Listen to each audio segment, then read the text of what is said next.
Hello everybody and welcome back to another Talk with Bay 12 Games, or that's what I'm calling them now, featuring Zach and Tarn Adams of Dwarf Fortress fame. We discuss many things, everything from the premium version coming to itch.io and Steam, all the way through various new player experience things, settings, menus, bugs that they've encountered recently, as well as many user-submitted questions. We even discuss a potential release window towards the end. Quick shoutouts to my co-host this round, Tekkud, who can be found on twitch.tv/Tekkud as well as YouTube under the same name, where he makes tutorials for Dwarf Fortress, and he was kind enough to take a couple hours out of his day and hang out with us and chat on stream as well. Regardless, I think it's time to dive into the video. I'll see you at the end. All right, so we're mostly here. We're still waiting on Tekkud to arrive, who apparently got stuck behind a 120-car coal train. Currently, I've got Zach and Tarn with me. So how are you two doing today? Excellent. That's right. Surviving kind of the early summer weather, which is what we were talking about while muted and while I was doing sound check. Yeah, it's been great this year so far. It hasn't cloudy and crappy. Yeah. Just the way we like it. Yeah. So I'm on time, am I? Now you are. Hi, Tekkud. Awesome. I guess I'm 1 minute late. Sorry, I was in a hurry. All sorts of stuff was trying to stop me, but not today. We've made it, and I'm gonna get like the general thing that I always do in the background, which is get a world generating of like 1,000 years or something. That should give us enough time. I also have realized that I've forgotten to put chat on screen, so chat can now be on TV. But aside from that, we are pretty much good to start at this point. Yeah, so, you could almost do a 1,000-year world during the show now. Almost good to, well, maybe with those performance upgrades that you guys were talking about. Yeah, that's what I was talking about. Yeah, you could almost do it. Oh yeah, I was gonna do a test for that because Jonathan of the Dwarf Fortress Roundtable reported his results on a long history world, and I wanted to compare mine because I've got a pretty decent CPU. See what it takes. Yeah, there's been such a change now just because of one bug or one poor decision or however you want to call it with the book authors that just cut the times down. Like they don't really grow exponentially anymore. It just kind of like 2.5 seconds a year. Whatever that comes out to. And they just tick along, tick, tick, tick, tick, tick, whether you got necromancers or not.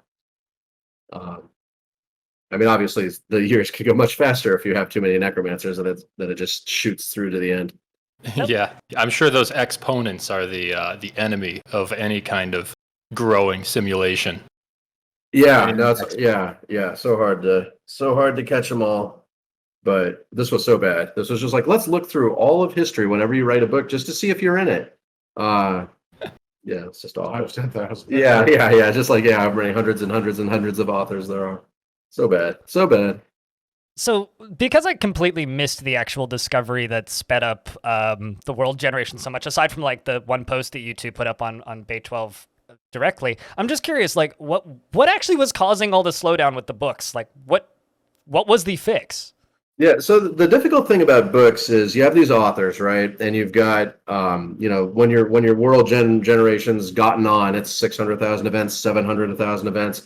And the authors always write these little quirky books about like my time in the tower or what I think of my best friend or whatever. And like some of those are easy to get at from their relationships, which are all kind of self-contained. But sometimes they just want to know about a historical event related to them that isn't stored within them. And then they'd have to check all of history. It's just like just going through history, and you can help it out a little bit by starting from the back or whatever. But it's like, it needed to collect a lot of events to know so that they wouldn't always write the book about the same thing. And I just did it at the time. Just one of those things where I put a note on it, please optimize this later, and then didn't get back to it. And most of those notes aren't that important, so I just missed it. But this one was actually really important. And they were just checking every single time they wrote a book. It's like, oh yeah, look at this millions of historical events. Yeah, load legends mode. Yeah, Chunk, yeah, just terrible. And so now what it does is they still do that, but they keep track of where history was the last time they checked and just go on from there. And they also store from their previous checks, they store the most important events they found, and they store 100 of them. So it's still more than most of them will have. And they sort them by importance while they're storing them. So you really don't notice a difference. It'd be almost impossible to find any difference in their actual output, except it just goes super fast now. Just the increase in speed of world generation that you've talked about is kind of crazy. Like, I'm loading a large world in the background here for 1,000 years, and we're on year 130, and it's been running for about 5 minutes, which is pretty good. But by the time it hits like year 200, it's going to slow down so much that it'll probably still be going by the time this conversation's done. Yeah, you don't notice much of a change until you get right around to where you're at, and then you just don't have that slowdown anymore. Yeah, that's awesome. I'm very much looking forward to just being able to generate a large world just to read about it. It's something I like to do, and instead of having to let it run overnight, I can actually talk to somebody. I recall doing a 2021-year-old world last year for 2021, and that thing, it must have crashed 3 times, each time after a solid hour or so of generating, and finally it worked, but I had to run it overnight to get that world to generate. Yeah. I remember Jacob from UC Santa Cruz ran a 10,000 year thing on the computers they have there or something.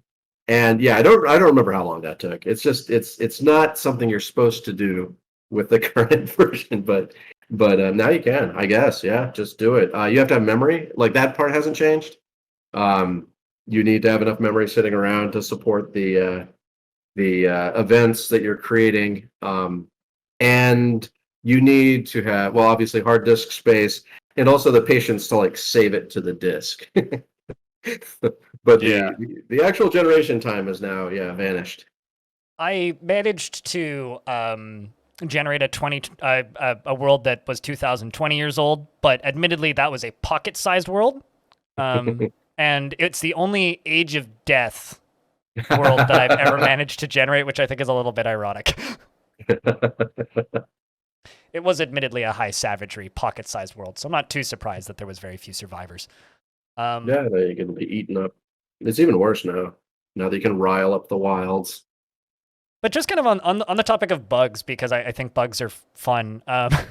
Outside of that world generation bug, have there been any major bugs that have kind of stood out in the past couple of months of fiddling around with things? Well, we haven't been working on main systems really. We're just kind of calibrating now. Yeah, I mean the bugs were really annoying. Like Zach got. Oh, that's true. Yeah, the entire cavern got erased. Yeah, the cavern. That was pretty funny though. It was like Zach dug down to elevation. He started at elevation 50 and dug down to elevation 25, and it just stopped. He was at the bottom of the world. No semi-molten rock, no nothing. It was just stopped. It just stopped. And we're like, what the heck is going on here? And that was bad.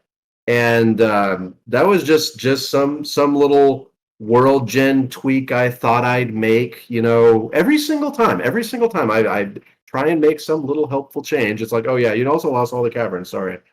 I forgot why. I don't even remember. It was just something about the graphics. Like the graphics had to go faster, so you had to load less stuff.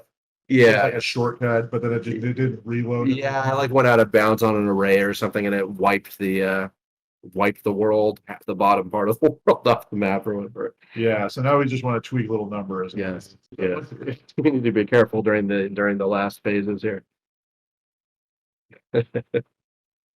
Yeah, I'm looking forward to hearing about more bugs that you guys encounter. I know that they're probably frustrating to fix on your end, but they're always just kind of amusing to hear from the outside perspective. What else was there? There was some other stuff. Yeah, there must have been. Yeah. But it's some horrible graphical thing must have happened. So, go ahead. I have a question that maybe is a little more involved, but for the bug fixing, now that you're paired up with KitFox, you kind of got a team, sort of.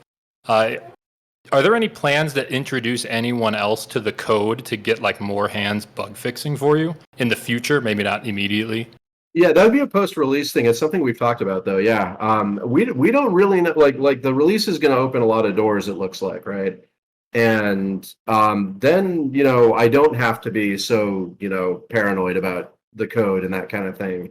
Because I haven't even trusted people with NDAs, right? No one's seen it that hasn't reverse engineered it. I mean, some people have gotten that far or gotten pretty far along those lines, but even the people that did the Mac and Linux ports were not working from the DF code. They were working from these weird little side projects I made that mimicked it.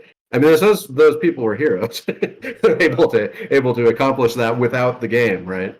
And but yeah, once we're up and running and everything feels more stable, and we've got our stuff sorted out, then we've talked about all kinds of possibilities of getting people to look at it, but also releasing pieces of it maybe. Like I thought it'd be interesting, maybe you can take all of World Gen and just kind of throw it out there, see what happens. Careful what you say around the modders on Steam, though. They're going to get really riled up about that stuff. They're sitting there sweating right now. They're drooling over everything you just said. Yeah, well, it sounds fun, right? You want a giant drooling community of people having fun with stuff, right? I mean, it's exciting. I mean, I think it'll be a really exciting time for the game. Hopefully, mostly for the good. I'm just looking forward to seeing the full list of sprite sheets and seeing just how long that list is. Yeah, the layered. I've got to figure out a way to shorten this a little bit, because the layered dwarf and elf and human and let me just pull it up. It'll take 2 seconds. But the layered dwarf, elf, human, kobold, goblin ones, like the ones that we're building out of little clothing pieces, and whatchamacallit, that file is 1.2 megabytes of text. And it's because people wanted all this different stuff, right? So now we have, for instance, layer, beard, short, braided, blonde, human hair, 4, 27. Condition, issue, tissue, by category, head, chin whiskers. Tissue may have shaping, braided. Tissue minimum length 50, tissue maximum length 99. Tissue may have color. This is what makes it pick the blonde sprite for these chin whiskers of a certain length that are braided. Tissue may have color, buff, dark tan, ecru, flax, gold, golden yellow, goldenrod, pale chestnut, saffron, tan, taupe, I don't know how to say things, pale, taupe, sandy. So all of that just to say, use this tile to overlay medium length braided blonde chin whiskers onto a human face, and you have to tell it somehow, right? Now, is there any kind of occlusion coded into this, where the game knows this dwarf is wearing leather armor, so ignore all underlying features? There's a bit of that. Yeah, there's a bit of that, and I'm sure we could do more, but I remember, there's definitely layers that get turned off to save time. Although, it bakes these things once, and then it doesn't rebake them unless they change their clothes. So you don't actually lose a lot of time, regardless. But yeah, it does. We do have a little bit of that. It doesn't make the files shorter, though. It makes them longer when you put that in, right? I was curious myself, not necessarily layering in a single sprite like a creature sprite, but I was curious yesterday. I was thinking, I had a garbage dump that must have had 6,000 plus items in it. And I was thinking to myself, in one tile, of course, because dwarves can figure that stuff out. In premium, is the game going to try to render 6,000 sprites in this one tile? Or is it going to occlude everything? Yeah, we just put the top one right now, and later on, if we solve some problems, we could show 3 or something. But yeah, or so, we're not trying. Yeah. Okay. I got worried for a second. I was like, these garbage dumps are going to cause, they're going to cause some issues. Because I know it's cool when you're playing those Diablo type games and you're killing things and there's this giant pile of loot that spreads out. But we haven't quite got. I mean, it'll show an item in every tile, but not all of them. I mean, just dump water on it and delete the stockpile, and it'll all spread out everywhere. It's true. You'll be able. If you want to see them, you can make that happen. Also, you can click on the tile, and it'll punch up one of the item sheets. And there's a big scroll bar then, or no, that's one where there's the tabs on the side that let you look at every item in the tile. You can see them all then. Yeah, just a big scroll bar. Yeah. Scroll list. The tabs, and then the contents inside the bags are the scroll bar. And yeah, the buildings have that too. The inventories, yeah. So you can get at giant list items, at least. So I'm kind of curious because I think the thing that you guys have been working on the most recently is like tutorialization and new player experience. It's certainly something we've seen updates about, and it's something that you guys have talked about kind of pretty heavily recently, especially on the Bay12 blog. So I'm kind of curious, where's the kind of status of the tutorials and how are you feeling about them where they're at currently? We're done with the main. Yeah, the starter ones. Yeah, the ones that would make a newbie kind of turn off the game. Like we're getting past that part. Yeah. And it's like, and we're just getting into you'll survive the first year if you can follow this tutorial. Yeah, there's a lot left to do, but they're not hard to. I mean, they're hard to write if you want to do a perfect job, but they're. We did pretty good with the camera controls and stuff. Yeah, it's just like there's just a lot of how to dig down because you have to learn how to dig down, right? Yeah. Oh yeah, ramps and stairs, right? Like Yeah, that verbige yeah. tutorial on the difference. Yeah, it's no fun. It's no fun having to explain that, but hopefully people can get over. I mean, that's why we're focusing on that as the hump. It's like feel like people just understand the camera and understand a little bit about stairs. They can start to tackle the rest of the game themselves. Like at least have a chance, right? Because the 3D thing is so weird. Like the way we did 3D. At least now they can see. Like you have like the ability to see multiple layers, so they should understand what a hill is pretty fast. Whereas in the ASCII version, like in vanilla, like if you're not using one of the mods, the ASCII version is just kind of this weird strip with like these triangles that where the hill is and stuff. That's like it's a little hard to fathom. So I think hopefully people will get it. When a brand new player launches Dwarf Fortress Premium, freshly purchased off of Steam or itch.io, what is the game going to present to them? Like, what's that initial startup phase going to be like? Like, how does it walk you into playing the game the first time? Yeah, so we have like, I mean, obviously there's the title screen and that kind of thing, but then there's just a big button that says create new world, right? And now when you click that, it takes you to, like you have to get through world generation. And I think people have some experience with that generally. I mean, we played a number of different games, all kind of like you can survive a settings screen that has some boxes. If there's a little pop-up that tells you, hey, this is where you are. There is a little pop-up. There's a little pop-up. Yeah, we already have the little pop-up that tells you, hey, this is the deal. And then you've got preset settings that are all great. It's not going to be, it's like a medium world. That's one of the reasons we're focusing on world gen speed, making sure that they can squeeze at least 100 years out of there without, even having an ounce of panic. Just medium world, 100 years, everything set up down the middle, and another big button that's like, okay, let's go. Let's make the world. And then world gen's a little friendlier now because the world map looks nice, of course, but it's not just like counting the dead like it used to. It's just like, there have been this many deaths. And now it's got the news ticker, which I think is, leave people interested enough to get through that part. And then the other thing that's super important. News ticker is like a reading. Yeah, the chronicle. Like in the year 70, a forgotten beast destroyed this fort, and it's just kind of ticking up. It updates every few seconds with the most important thing that has happened since it last ticked. So once your world gets older, you start to see more books and stuff in there because once world gen gets down to like 2.5 seconds a year or whatever, then sometimes the years like nothing super duper important happens, or it's actually running weeks at a time at that point. It'll do like 2 or 3 ticks per year, and you'll get some less interesting things. But in any case, you get to the end of that, and then the other key thing here is it doesn't dump you to the title screen like it used to. There's a big old button there that says, let's play now. And it doesn't have to. Yeah. You play now. You click play now, saves the world, and then it pops you to embark. And then you have a giant window that says, do you want to start the tutorial? And you can also, there's also a big red button you can skip tutorial. So once you get into the tutorial, you're safe. I think that will hopefully get people there. It is a strange game. It is a strange intro. So we've been thinking about it, and we'd like to make it even better than that. Anybody who's got bright ideas, pitch them our way. But it's getting there.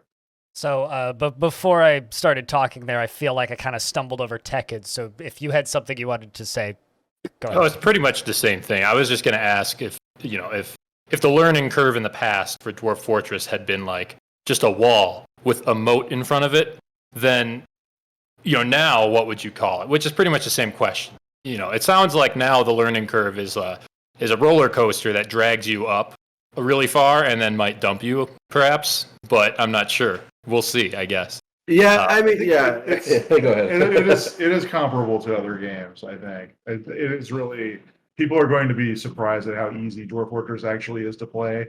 It's just really, really complicated, and they, they'll have to figure it out as they go along. But I would not call the learning curve like incredibly bad anymore, especially compared to other games that are out there now. I think it also really helps that, a little game called Clan Folk released into early access yesterday, made by the Space Pirates and Zombies developer, which is taking so many ideas from Dwarf Fortress and RimWorld, and there's so many of these little games out now that are like take ideas from Dwarf Fortress. Maybe they don't quite have the same level of anything as far as like the insanity of the world generation and the history generation and a lot of the things that makes Dwarf Fortress interesting, but because they take a lot of ideas from Dwarf Fortress, a lot of people I think have spent the last like almost decade potentially now playing games from The Sims all the way to RimWorld and Space Haven and Oxygen Not Included and all of these other games kind of around the fringes that are, teaching people like the basic skill set of management in order to manage a fortress of dwarves, even though they haven't realized it yet.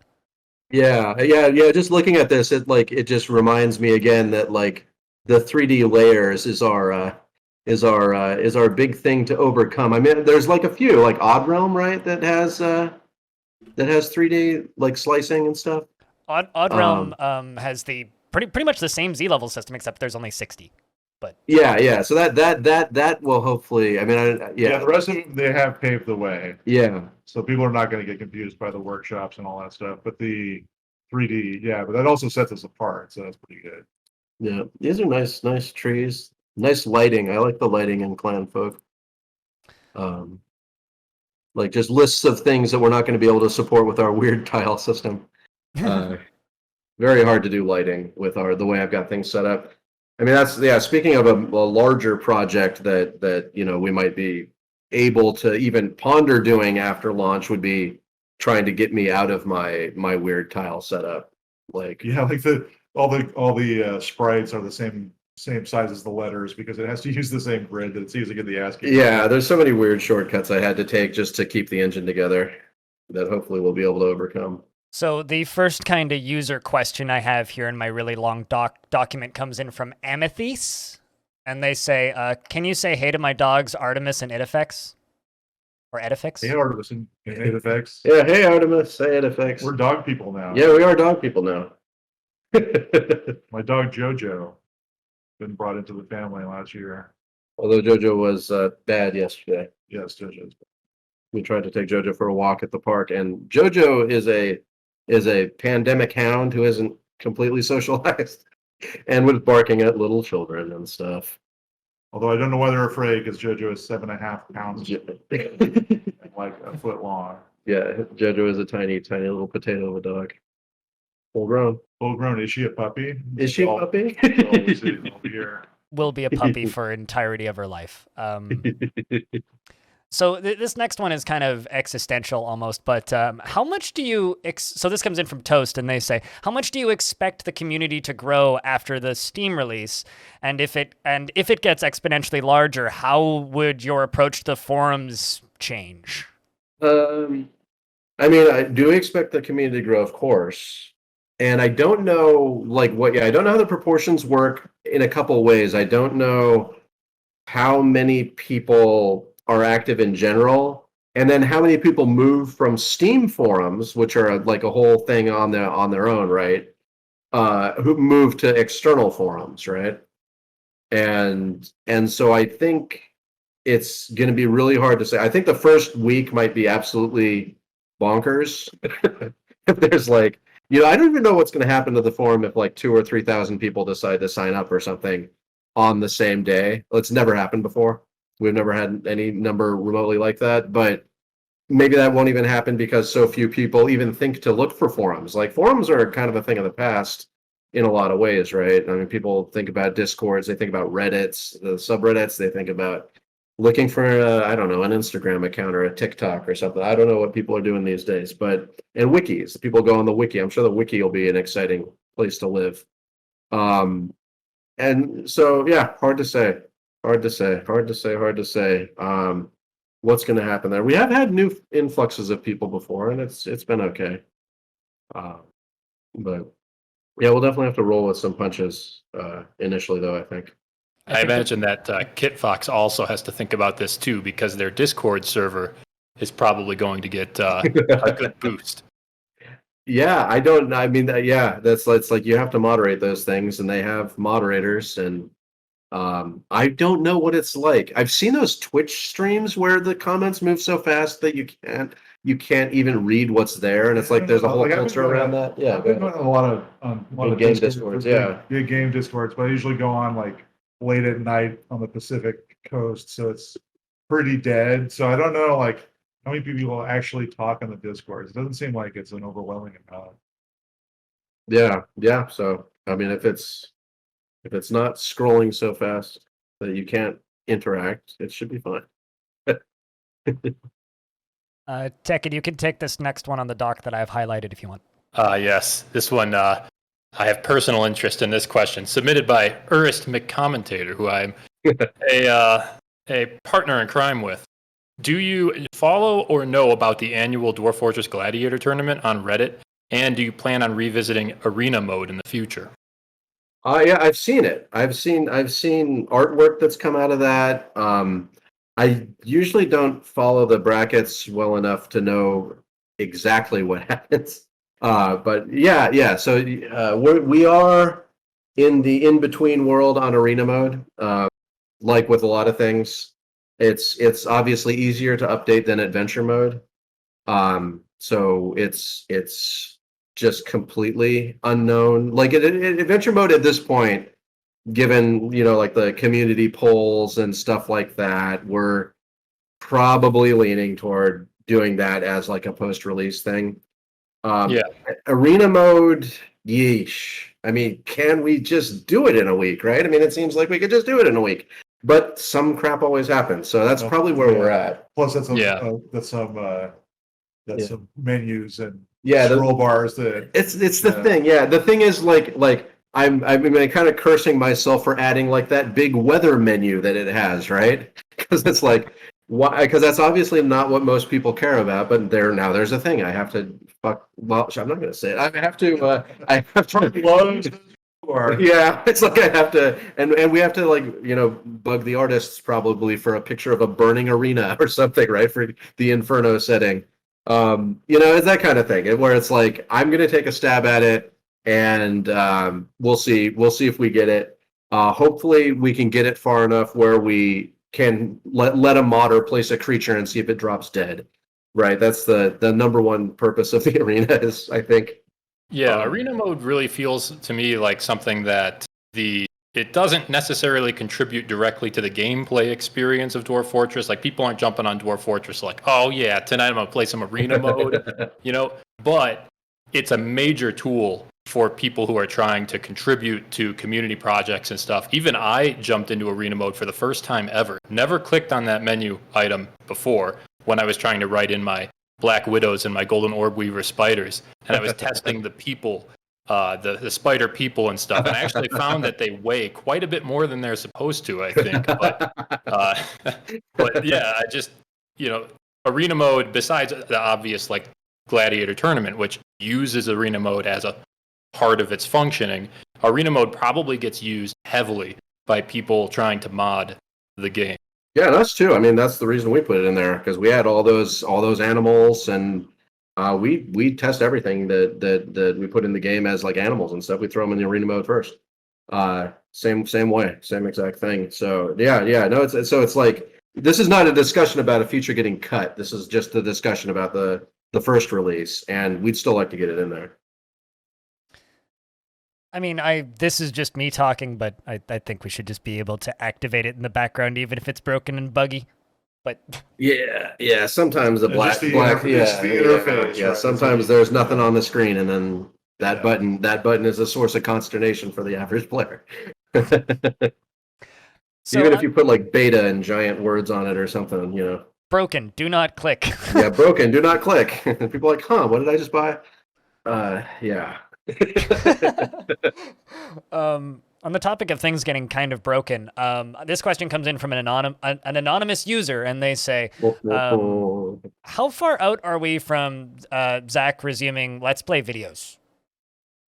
Yeah, this is an important. We wanted to probably get the workshops done, right? Yeah, That's just kind the of art needs to be replaced. Yeah, and we were like, there's so many iffy questions about the art that's not replaced. Can we show those videos? Is that a good idea?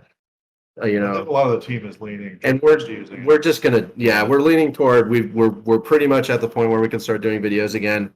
So it's close. And the artists have been working. I mean, you've seen the trees, right? And Jacob's also working. We haven't shown the machinery that Jacob made because we still want to like get the windmill and stuff done. But that stuff looks awesome. The new gear assemblies and axles and stuff. That's really good. And just got to get those carpenter shops and mason shops and looms and things, and we're probably good to go. The trees do look beautiful, by the way. Yeah, they're great trees. I mean, it's too bad I screwed up the twigs on them. I don't know if you guys even noticed. There's like the south side twigs are facing the wrong direction. It's always something. I am But now yeah, they're staring awesome. at pictures of twigs. Both side twigs are facing the wrong direction. Yeah, you have to look really closely at the frills at the end where the it's like flat on the bottom. It should be flat on the top, and the leaves should be facing downward, right? Or the leaves should be a little air showing through on the bottom side, but the air shows through on the top side. I see. Yeah, it's big trouble, but that's fixed now. You don't have to worry about it. Yay! Just broken in the one pictures. Yeah, that's the reason there's no winter picture, because in the winter picture, like it literally points the wrong way. It's like really obvious. But yeah, we'll get that winter picture done sometime. But Carolyn's done great on the plants, and we just got the container. we just did all Jacob's bins and barrels and containers are all redone, and that's good now. And then we'll actually be able to get on. It also has it has the different colors of the different colors of wood. That was Jacob's big contribution. Your nether cap barrels will be bright purple. The nether caps and fungawoods and spore tree wood all everywhere now, like shows through where it wasn't before. The palette's really cool. That stuff's working really nicely. And just a few more things like that, and we'll actually be able to move on to the stuff that we haven't done yet, like Forgotten Beasts, which is a whole other thing. Very excited to see Forgotten Beasts. I think people will be excited to be able to understand what some of them are, because you've got some base creatures that the Forgotten Beasts are made out of that are very like science biology textbook entries. Like, oh, it's a Dimetrodon, and people are like, I don't really remember my dinosaur class in school. So what is a Dimetrodon again? And they've changed those so much since I was a kid. I don't even remember which ones are even real anymore. It'll be nice for something. Just see the sprite. Oh, it's a dinosaur. Yeah. Oh, we love dinosaurs though. Yeah, it's too bad because we wanted to. At some point, we wanted to do a whole other. We wouldn't need to do a sponsorship drive anymore or whatever, unless people just want to like vote on their favorites or whatever. But because we had that animal sponsorship drive like 13 years ago where we got our 200 animals. But what if there was like, what are your favorite like prehistoric creatures? Yeah, just donate money to get a creature in there. Yeah, or not donate. Sorry, contribute. Yeah. Well, that was before, and now it'd just be like a free for all, I guess. But and not just like saber-toothed tigers and dinosaurs, but you got to respect the Cambrian explosion. Yeah, we wanted all the prehistoric things, like all those strange ones that just look like 3-foot-long vacuum cleaners and stuff. Just when they were kind of working out how to kill each other. Yeah, you do sometimes get a beast where you're like, what What are you gonna do to me? Like, what? I'm confused. What's your plan of attack here? I have an axe. You have 4 tails, and your blob shape is made out of, I don't know, coral. I think I had a coral blob. I'm like, Yeah. all right, you're just gonna roll over me with the seashore. Well, beware of its secretions or whatever. I had a forgotten beast that was a literal blob of snow with wings that could fly up to a sleeping dwarf on the edge of a giant chasm with lava at the bottom of it. So it's like, this 30 Z level drop right next to this edge, and this dwarf's sleeping at the edge of it as they do. And this blob just goes up, and the entire combat at like 70 plus pages was literally it tries to push the dwarf. And it was deflected by his cloth hood, just on repeat the entire time. And then, like, a troglodyte just walked by and slapped it, and it exploded. It was pretty great. Wow, they fared better than when I fought that coral blob. That coral blob would try to push my dwarves every 2 or 3 times that it would normally not have any force. It's like, but there is no force, and nothing would happen. Every like 3rd or 4th time, it would just absolutely crush the dwarf into like a paste. I was like, what? How is this? I don't know what you're doing the other times, but geez, when you hit. Well, the whole time I heard this story, I was expecting the dwarf to dodge away from the harmless, forgotten beast down into the 30 layers of magma. The dwarf didn't even wake up. Literally reminds me slept of through like it. Jublex and NetHack that just kind of hangs out with you or whatever. It's kind of this @ symbol demon that just gets summoned, but then just hangs out next to you and doesn't do anything. On the topic of forgotten beasts, was there ever a decision on whether or not to rename ass to donkey? Yeah, I still have a note on that. Like, hey, we should probably rename that. I mean, there are wild asses, right? But there are also wild donkeys. I just didn't think, like, way back when I did that, I was like, for some reason, I must have hit the wrong, like, web page or something. I thought that donkey was, like, purely the domesticated word, and that ass was purely the wild word, and we always use natural creatures. That's the reason we don't have, like, pumpkins. It's like we don't have any kind of, well, we try to avoid having human-derived stuff. In the foolish hope that we will add that stuff later, like actual domestication and that kind of thing. And so it's like, I don't know. I mean, I lean toward just changing it to donkey.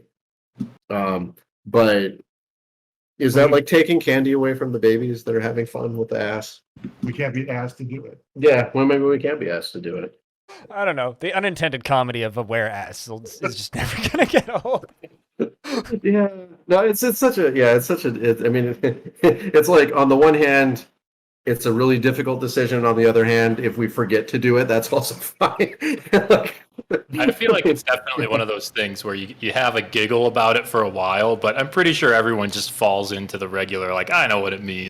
Yeah. You know? It wears off, I think. Well, it's complicated. I'll never know what to do. There's no right decisions. So I've got a question here from a Gunging King, and they say, it must be frustrating at times to delay new Dwarf Fortress features in service of creating the Steam release. With that said, have you found any part of adapting Dwarf Fortress to be surprisingly rewarding? Perhaps something that tickled your math brain or a fun technical problem that you had to solve? No, I just like seeing cool stuff pop up on the screen when I finally get it right. I mean, that's good. There is no fun anymore. There hasn't been a lot of fun though. not on the technical side so much. Tarn's essentially a Visual Basic worker creating a database and some nameless corporation at this point. Yeah, I mean, it's been really draining, especially you throw the pandemic on top of it and all that stuff. It's really been a change of life in a very stark way over the last couple of years. And just the whole light at the end of the tunnel keeps you moving onward. I mean, we've had fun and hopefully there'll be more of this now that we're kind of approaching the end. Is the like debugging is still fun. Debugging's always been fun in its way. Doing the investigation is better than laying out, your 95th scroll bar or whatever. So at least that's kind of rewarding. And yeah, I mean, I guess, seeing the layered creatures that we talked about come together. I mean, yeah, you can start to fish around for things that were kind of technically somewhat fun. I find the game is much easier. Hopefully, it's one of those things though, where when you come back to it, when you escape this laundry list of chores, basically, that when you come back to it, it'll be renewed vigor for when you can finally get back into your exact interests, as opposed to the work to do. As hopefully, it's that instead of just like a permanent drain. Oh yeah. That's the hope. I mean, we are in a new world where, like, from now on, we're going to be coordinating with artists, for instance, and that's something we haven't really experienced on a new feature yet. Like, what's that going to be like? And that's interesting. It'll be interesting to see how even like the villain stuff that's left to do, or when we get into the army arc stuff, like, are the artists going to be working on stuff related to that? Are we going to be retooling old stuff because there's just not enough art to do in those areas and so forth? Or just how is that going to play out? Is that's all kind of interesting. It'll be a new way of. We're never really going to go back to the exact old way of things, obviously. But at the same time, with something as big as Myth Magic still kind of staring down at us, I mean, like I know there is, like, my kind of fun is coming at some point, right? I'm definitely going to be able to tear out the whole game and throw it in the gutter and rewrite it when I do the map stuff, just like I like to do. So we'll see what happens. Tekkud, do you want to take this next one? Yeah, sure. For some time, there was a little blue guy for assets not available for the images showing off the work in progress for the Steam version. Will this cute little guy be incorporated into the game, and if so, in what capacity? Also, does he have a name? The capacity would be accidentally. We missed something. Yeah, every time you forget to add an image that for a creature, that little the deBUG. I just call him the deBUG creature. Does anyone call him anything else? We're calling him the deBUG creature. That's the deBUG creature. They show up, and we didn't. I mean, obviously, they're so important that I know I've seen them on KitFox as like a one of those little emojis you can put up. I don't. Is that in also all the public discords? I see it when we're talking and stuff. It's popped up. It's ended up. Well, I have a little animated version of it that's become almost like a mini chat mascot. I don't know if you have the stream up, but chat's full of it right now. That was in a private one. But yeah. yeah, it's definitely spread, and I think everybody just calls it deBUG guy. Yeah. It's the deBUG creature for sure. And it's like, should it attain a kind of, it's like it looks kind of like a grumpy Gorlak or something, right? It's like this one will not chat you up and guide you through the caverns. It's a Gorlak with a cold. Yeah. So it's like Tooth decay. But yeah, I mean that's going to be. I mean it's kind of like the what does a purring maggot turn into? Maybe there's the answer to your question. You never know, right? I mean, there's any kind of answers are possible for these lore questions, and we just have to kind of decide what approach we're going to take. If we're going to do like the J.J. Abrams mystery box, and we'll never know. There's nothing wrong with telling a player that there is a reason, but you don't know what it is. I used to do that all the time on my D&D campaigns, where people are like, well, what's up with this on the map? And I'm like, I don't know. Ask the guy who drew it. I'm not even in this game. What are you talking about? You go find that guy. Like, sometimes you just have to be like, it's there. I don't know what creature that is, but it probably evolved from something. Yeah, definitely evolved from something short and stout and cute and a little grumpy. Well, my headcanon now is officially it's like maybe a dozen or so purring maggots in a trench coat. Showing up to the movie theater, pretending like it's of age to buy a ticket to a rated R movie. Got like a mustache on it too. Definitely not Gorlak with a little, the fake nose and mustache glasses. Yeah, no, I think that the deBUG creature would look good with an optional mustache. It's certainly got the upper lip for it, doesn't it? A little bit. It's more of a chin, yeah. Maybe it does need a soul patch. It's definitely got the, the big thick eyebrows. Yeah, I guess that gives the question that highlight like right above its mouth. Is that a nose or is that just a highlight? Is that the Hmm. the angle of the sun, or is that Yeah, a little bulge for a yeah, nose? It's definitely just yeah. it's an extra purring maggot, clearly. This next question comes in from the King of the Nerds, and they say, I don't remember Yeah. if the Steam release will have this, but whenever the UI for World Gen is completely reworked, could there be options to save the world settings and or seed settings that are used to generate a world and share that so we could share that with others and then tweak it to their liking? Could such a system also be used whenever the Magic update releases? Yes, yeah. So you can save your parameters in the ASCII version right now, right? Isn't that like F6 or something? I think you And can save them and you can dig them up from the save. yeah, yeah.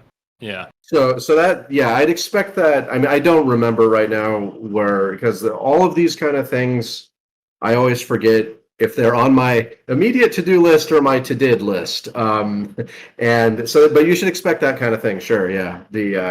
The saving and loading of parameters and they still will be in a file you can share with your These are friends like- and stuff. Yeah, these are like the few things that are left to do. It's just this kind of menu settings. Menu. Yeah, like we haven't tested autosaves yet, and we're thinking about, how much do we save, how much do we change autosaves, etc., and all that kind of thing.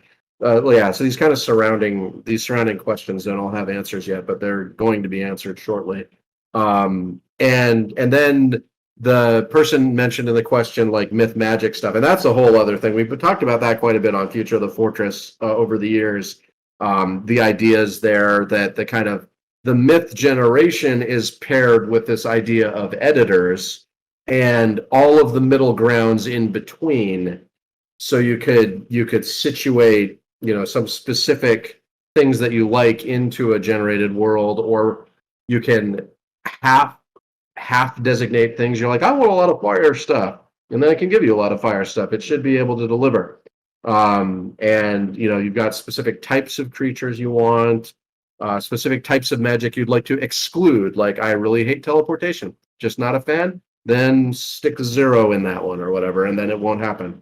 That kind of stuff was like a lot of that was already in the prototype. It's like it's not like the prototype was doing much, but just showing the ability to respect that kind of setting. It's definitely just doable if you plan to do it in advance, which is what we're doing. Tekkud, do you want to take this next one? Yeah, sure. How does scaling work on higher resolution monitors? I know that in current versions, I always scroll in and out to a couple of points where the textures of the tiles won't blur.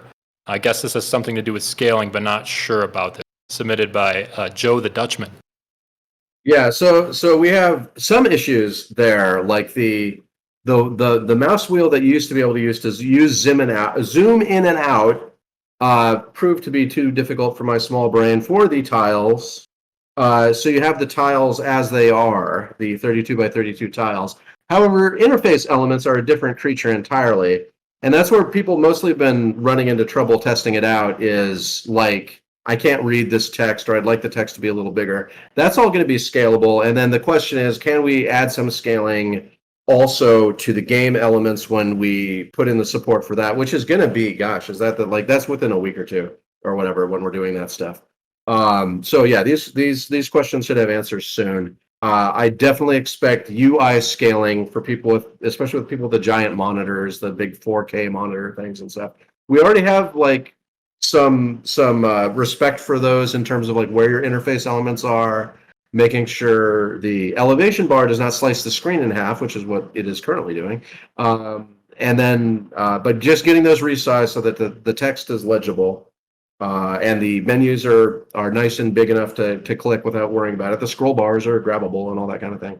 And yeah, it remains to be seen. But just the ability to smoothly scale in and out was something you could do when you had like 400, tiles or whatever. But now that we've got, how many little pieces that it cuts it into like 100,000 little pieces. It's just so much that it's Kerchunky and memory eaty the way it was working, where it would actually make a physical copy, or not a physical, but like a memory copy of every tile when you rescaled.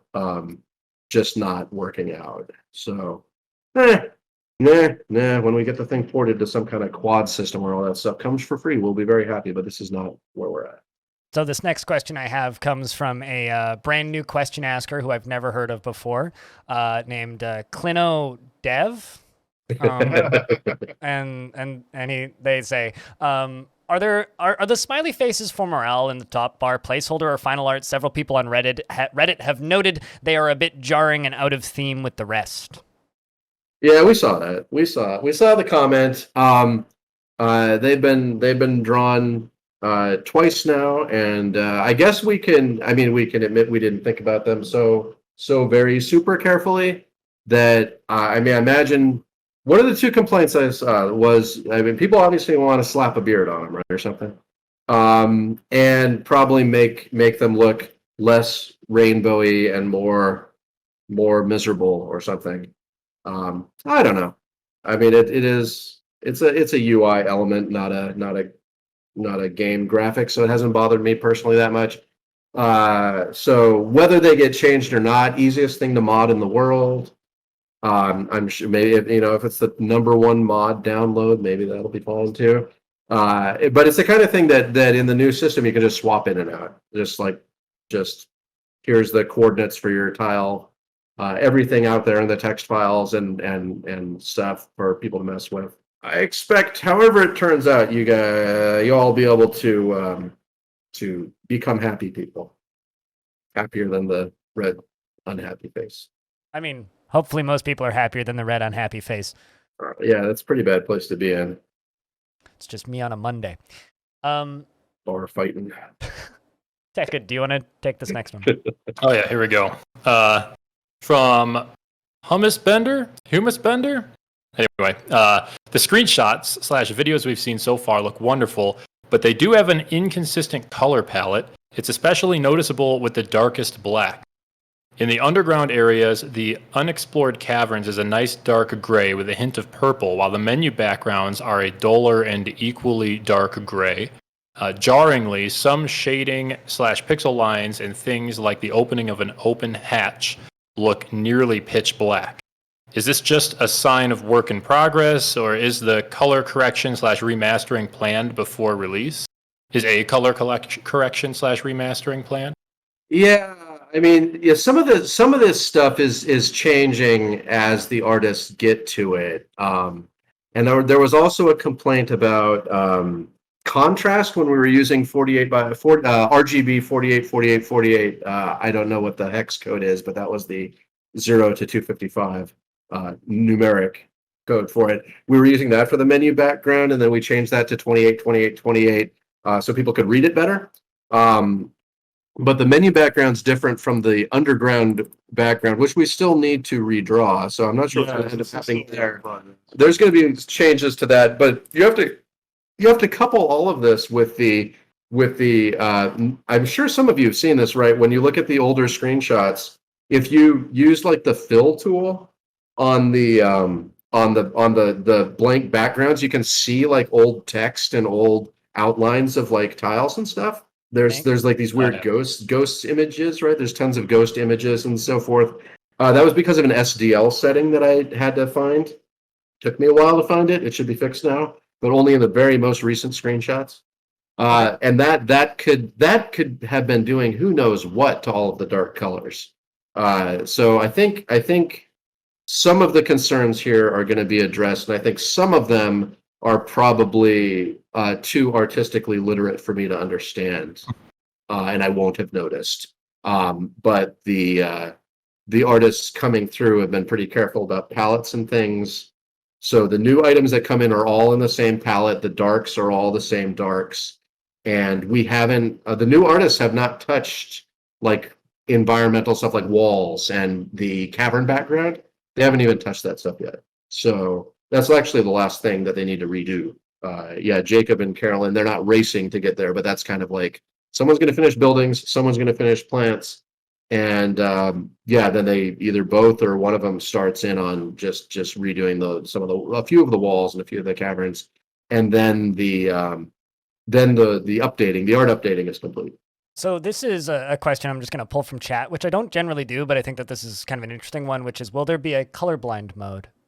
So yeah, I'm not we've been mindful of not just using like red, green or whatever to say like on yes, no buttons, for the most part. That kind of thing, or for especially for like backgrounds for selected options and stuff where you just, it'd be terrible. I don't know though uh that we're going I mean I don't know the other restrictions or necessary things. So the answer, I mean, I guess strictly the answer is currently no, because I'm not sure what that means. Because yeah, not great at accessibility stuff, I suppose. Sounds Uh like something you'd probably want to consult somebody yeah, who yeah, exactly. understands Yeah. the And science, it's like, yeah, no, and it's yeah, it's definitely, and yeah, it's definitely something that we probably should have done earlier on, but this is, yeah, I mean, typical excuse of having a bootstrap operation or whatever. But yeah, so open to it. We'll continue to try our best. I guess question is like, because I know that you guys have been working like a little bit at the very least on the setting options and settings menus, which I'm imagining them being quite large because you were talking on in a post about moving the init files over into a in-game settings menu. Are we going to be Yeah, able to adjust the colors in game? the colors. So I mean, we don't just use 16 colors anymore, right? So that's a different. I mean, I guess suppose that's a different question. There's not something like that right now. It would be easy to do. I've moved everything over except the part where you had what is your tree tile and stuff like that, right? That was all in there. Mhm. Like, what's your tree tile? What's your sky tile? Because that's all meaningless now. But I mean, it's meaningless until we get back to classic, which is another topic of discussion. But the color stuff for text, I didn't put in there either, where you can set the RGB values. But yeah, I could just throw them in a list. It would just immediately take effect. You wouldn't need to restart or anything. Um, Because that would be a pretty easy way around the colorblind problem is just let people set colors. But yeah, I mean, if that's the, I mean, yeah, I mean, part of my problem is I just don't know what the specific issues are, and if the color of the text is one of the main issues, then that's easy to do. I mean, I need to get someone on to be able to tell me what presets should be. That's a different question. I mean, I see the people that do this best too have like, 5 different settings with the different names of the different types of color blindness and so forth, right, or whatever. mhm. Um, I mean, that's just beyond my expertise to even know how to get Yeah. started on that kind of thing. I mean, maybe the most egregious example of somebody that I know having problems with colorblind was a friend of mine tried to play Resident Evil 4, and is so colorblind he couldn't see the red dot sight in that game, which is like your only ability to actually shoot things in that game. Yeah, yeah, And like to this day, that game still doesn't have the option to change the color of that red dot sight outside of mods. yeah. And I imagine there's going to be some stuff that bites us. That we'll see who we can get on. Like, yeah, what if you can't see a cursor or whatever? And not that we are heavy into cursors anymore, but there will be a cursor. We promised at least one cursor, right? Got to get that designation cursor back in for the macro people. Like me. Macro.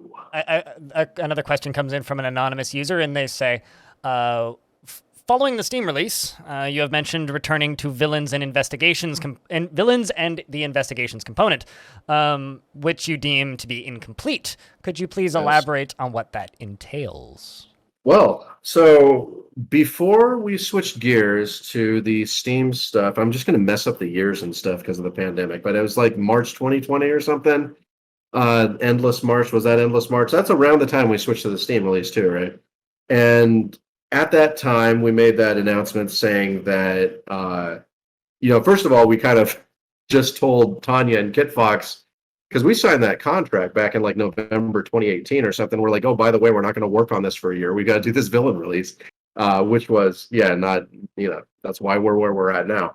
But so we worked on the villain release for a year or something, a year and a half, whatever it ends up being, year and a half maybe. And got the world gen part pretty much done, and then started on the dwarf mode part and got the artifact heists done. Right. And then at that point, we were like, okay, our Steam contract which, you know, it's just was long in the tooth at that time. And we're like, we must switch gears. We must get this started. And then we released. We tied it up as best we could and released. And that means that we did not finish the dwarf mode villain stuff, and we didn't even start the adventure mode villain stuff. That's a lot of stuff. So every plot that we have in World Gen, which there are a variety of plots, there are coups, assassinations, getting flipping people to get them on the side in your organization, theft of artifacts, which is the one we got in. More, I can't remember because it's a list of things, and so I always forget a few. Those things all getting into dwarf mode. And then over in adventure mode, the idea was that you'd be able to investigate these plots, but also you'd be able to lead these plots with your own, because we had that party stuff, right? We had your party, and you've always had companions, and you would be able to send them out because the plots that the people do in the fort mode, the heists, use the same kind of, it's called an army controller in the game code. It's just what is this person who's wandering on the world map doing? You could just give those to your companions, and they wander off, and then they just be under the same code that your squads are in dwarf mode, right? It's all the same. And that means you can also in fort mode. This was another idea in fort mode, being able to send out assassins and I mean, you can already send out people to search for artifacts, but it's not a nefarious enterprise. I mean, it's not any more nefarious than the many things your dwarves do when they're being dwarfy. But, you know, actually running like mafia dwarves is not something that's currently a thing, but could very well be a thing easily with the fort mode and doing coups and things, you know, like Bolton.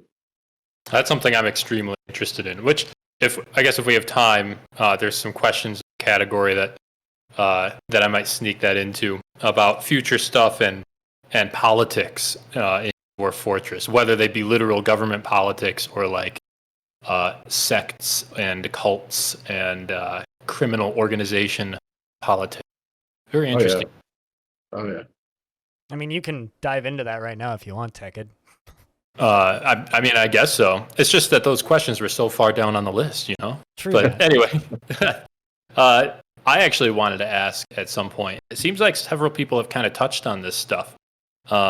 Originally, my question was just going to be about necromancers and whether or not necromancers might get adjusted in the way that they are made and the way that they can affect the world with myths and magic. And then I became curious about, in general, Dwarf Fortress the game as we move into myths and magic. And you mentioned an army update, which I don't know much about.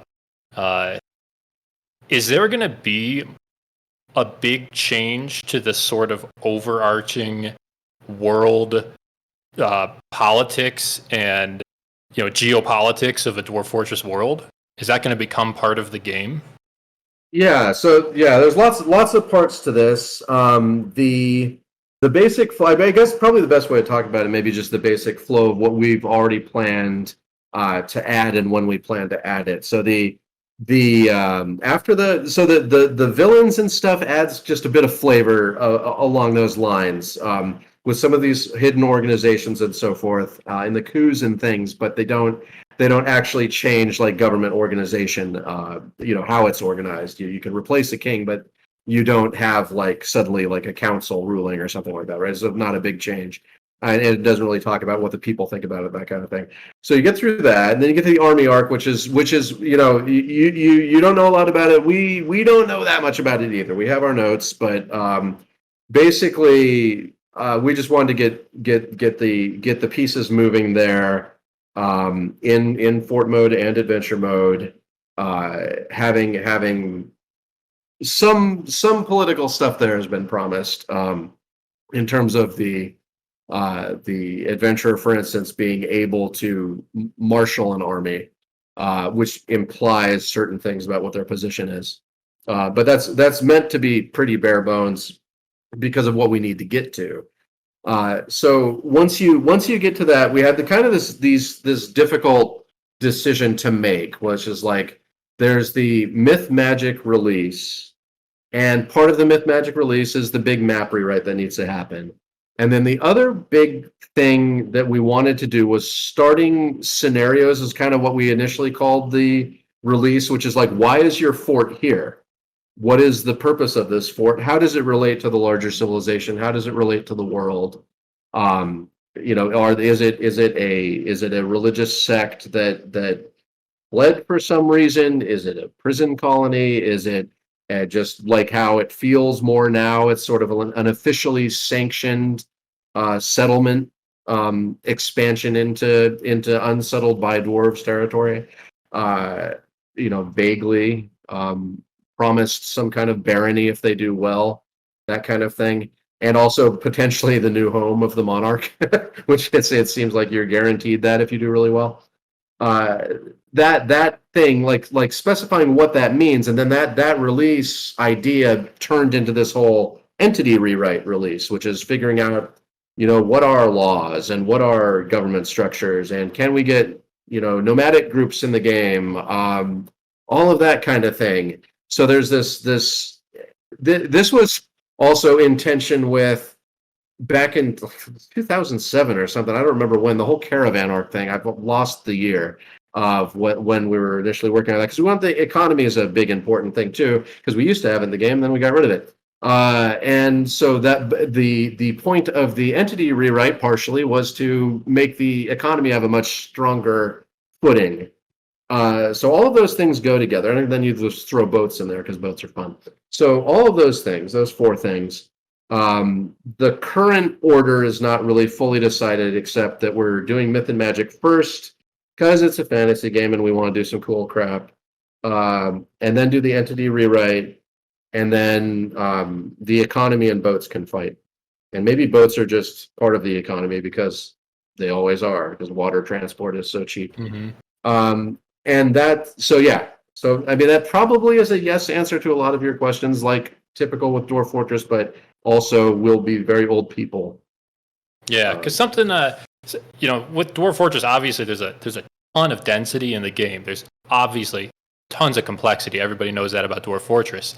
And I find, though, that a lot of that happens just inside the fort in the mechanical bits of the game, like you're making a thing or you're fighting a goblin or whatever. And then right now, the state of the game right now, the one thing that still seems kind of small, despite being literally quite large, is the way that the outside world comes to your fort and why, or the way that your fort goes to the outside world and why. At the moment, it's still very much doing the same thing that the games inspired by Dwarf Fortress took away, like a raid shows up, who's raiding you, and that determines exactly what units show up. But for the most part, it's all very just like survive raids or Hill Titan, which of course is a lot of fun. But just thinking forgive me for just brainstorming and thinking out loud, but I can't help myself. Like, imagine a diplomat shows up to your fort and is like, your civilization's government has been overthrown. It's now a republic. And if you don't want to submit to your new rule, we are going to war with you as an outside faction or something. And then you have to sign off on that. Like, that sounds like something really interesting. And obviously that's just something I'm brainstorming. That kind of thing, I'm wondering, and I guess you said basically probably yes to that. That's what I was wondering, though, is that kind of thing potentially happening to forts in the distant future?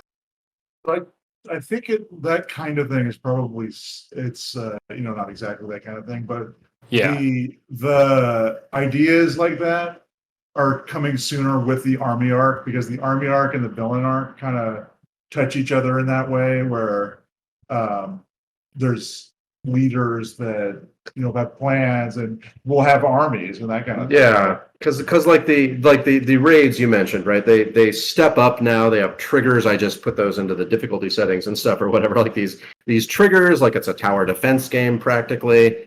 And the army arc is, as best we can, supposed to cut that.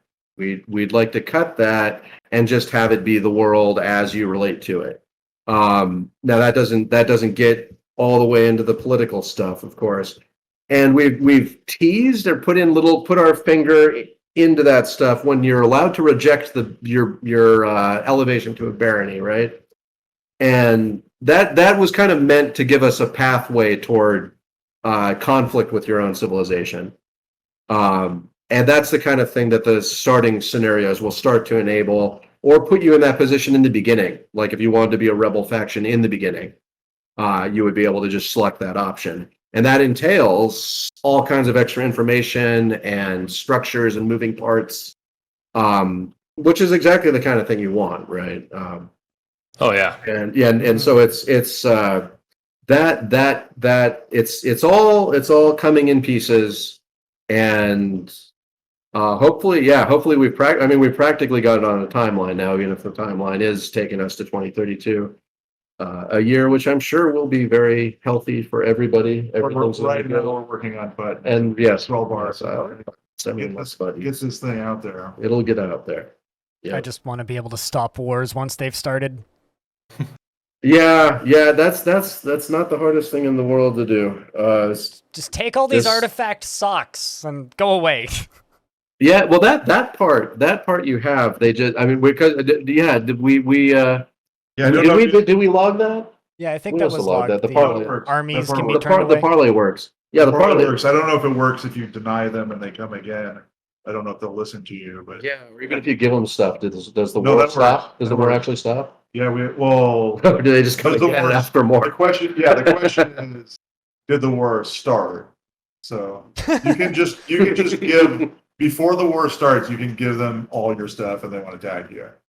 That is confirmed. That works. Yeah, I guess we're talking about the difference between an actual siege and just a state of declared war on the C screen, or the. Oh yeah, well if the war exists, they will ask for your stuff and leave if you give it to them. Yeah, but then the war, that we could make it declare peace at that time, and then there won't be a war. But then They'll never come back. then they'll never come back. Yeah, but why would they never? Then they should just come for your stuff again. Interesting. I now have a selection of 3 little questions that I'm kind of in my head calling the gremlin arc because they're all about gremlins. Oddly enough, not all from the same person, which I was kind of expecting them all to be from the same person. But the first one comes in from the very aptly named Gremlin for Mayor, which is practically a chat meme in my stream these days, which asks, if planning on adding some Steam achievements, would having a gremlin as mayor of the fort be one of them? So is that the road that we want to go down? Depends on if that's gonna count as a bug if everything were absolutely fixed. It's like if everything were working as intended, would you be able to do that? And I'm not sure, because gremlins operate in such a broken part of the game, right? They're intelligent creatures that can still supposedly pretend, but actually it's more like actually be pets. And they're supposed to violate their pet-like nature to pull all the levers in your fort and then run away. But if they're just hanging out for a while before they do that, they could make enough friends to become mayor legitimately, right? I mean, but does that, what I'm a little confused about, it's the pet likeness of them though that gives them their citizenship, because they're intelligent and they're a pet, so it says that they're actually not really a pet when it's calling the "am I a resident" function, because it doesn't. The game assumes that no pets are intelligent. Not, and by intelligent I mean they have the can learn tag, which means they're like actually human level intelligent, unless they have slow learner, which puts them in an even stranger spot. This would be like your troglodyte or troll mare situation, and so I think it really comes down to how committed the gremlin is to the act, I guess. Is becoming a mayor of a dwarf fortress an act of mischief? I would say so. The next question, also about gremlins, but this one comes in from Dekkuds, says, why can't I pick gremlin size for making clothes, with the only exception being the gremlin that is the one making the clothes? What are you guys doing out there? Like, I mean, I guess this is, yeah. Is this the thing? Do you have to tame a gremlin to get to this state? So Or is if you have a tame gremlin, there are certain weird things. Like the next question here is why gremlins set labor can only possible from other program like Dwarf Therapist. If you're using Dwarf Therapist and DFX, there's some weird things that you can make the gremlins do. You can make them make clothing that's the right size for them, that they can put on and equip, but only they can make clothing that's the right size for them. You can also assign like normal labors in Dwarf Therapist for gremlins. Like they act like a perfectly normal member of society if from through the Dwarf Therapist window, but like in the vanilla screen, you can't actually assign labors to them. Basically it comes down to whether is it calling the am I a pet or is it calling the am I a citizen function first? Like whoever is in the code getting like dibs on them for this broken behavior gets to win. And that situation I'm sure has just become, this, I mean, it's the same but different in the new version because of how the work changes have happened. I mean, we've got a bug. It's not really a bug because we always knew about it. It's just kind of an undone feature where, like, you can click on anybody right now and assign them to your work details from the labor tab of their character sheet. Just because I haven't removed labor tabs from everybody who shouldn't have them, and this is the exact type of thing where it would come up again. It's like, if I remove labor tabs from all non-citizens, or do I remove labor tabs from things that are pets first or whatever? If I include the pet clause, the gremlin won't get the labor tab, but if I just check citizenship, the gremlin will still have a labor tab. And so I mean, the adventure is going to continue here, and it really does come down to that fundamental broken behavior, which was supposed to, in my dreams of the 2D version way back when, where the gremlin was supposed to be pretending to be a citizen or / pet. They were supposed to pretend to be a pet to pull your levers, just to pull your levers, and. But it seems like the game is expanding, and now introduce the villain arc to this, and the gremlin has a whole life ahead of them. And it's really, the question comes down to how gullible are your dwarves, and why did they feed a gremlin a bunch of meat or whatever it takes to tame them? I'm now just sitting here and thinking about the fact that I guess cats technically have refuse hauling turned on. Yeah, that's the whole vermin antics. They can carry dead rats around. Yeah, they have a whole extra code thing. Yeah. Dacost asked about Dwarf Therapist specifically too, and it's worth noting that in Dwarf Therapist you do have options to set labors for children and nobles if you select that as an option. So it's a high likelihood that the Dwarf Therapist developers simply didn't exclude gremlins from labor setting from their program that's able to set labors for a lot more than you're supposed to in the game. So I don't think it's a missing thing in the game. I think Dwarf Therapist has accidentally made it by default something you can do when you're not supposed to be able to do it anywhere. Who expects you to have a tame gremlin in your fort in the first place? Yeah, exactly. So it's probably just an oversight on Dwarf Therapist's part that you can. I mean, but and from my end too, right? I mean, because I have those, like, every single time where I check for pet or citizen, I should be checking for both or whatever because of gremlins. That's the only reason why. And so I forget all the time. I mean, I should have a function called is not a gremlin or something. So you managed to develop a nuisance for forts and yourself at the same time with gremlins. The gremlins won, in other words. Perfect. Working as intended. On the topic of people being mean to people, why don't sleeping goblins wake up when you pinch their ears off, says Eve. I don't even remember. I mean, do they wake up for any reason? Is I guess the first question. Your dwarf getting attacked by a giant snowball wasn't getting up either, right? They really just don't care. Heavy sleepers all around. Heavy sleepers. I mean, it seems like the type of thing that's probably buried in my combat notes 6 or 7 different times. But it's like the level of importance on that. I mean, adventure mode bugs always, kind of. Adventure mode's such a weird hurricane of a mess that. There's a lot of stuff like that. Just going around stealing ears with nobody noticing. Yeah. So Elflord asks, currently, giants and other semi-mega beasts have been joining civilizations through the new religion group since 47.0. Is this intentional? nothing's intentional, I guess. That's cool. I mean, it's good that you can convert them, and I mean, probably horrible things happen though. The problem with these things that are cool that I like, I mean, I like it, but what do they still call their beast code?